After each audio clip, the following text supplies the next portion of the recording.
नमस्कार मंडळी, आज मी तुम्हाला एक गंमत दाखवणार आहे।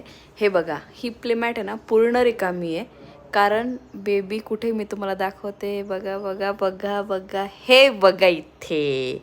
आणि मी त्याला प्रॅममध्ये नाही गॅलरीमध्ये ठेवून दिलेलं, आणि माझं कपड्यांचं मशीन पण चालू होतं।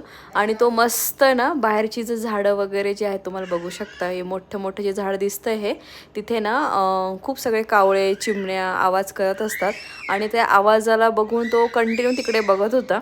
आणि त्यासाठी ना मी थोडा टाईम का होईना त्याला ह्या टायमिंगला इव्हिनिंगच्या टायमिंगला थोडंसं त्याला इथं ठेवते आणि ऑब्झर्व करते बॅक साईडनं, कारण तो त्याच्या धुंदीत आणि मस्तीतच असतो ते बघा। आणि अगदी रिलॅक्समध्ये तो ऑब्झर्व करतो आवाज वगैरे। आणि म्हटलं चला तुम्हाला ही गंमत दाखवूयात। सो चलो, बाय बाय। अजून काय करू शकते कमेंट करून सांगा। Bye, take care, see you.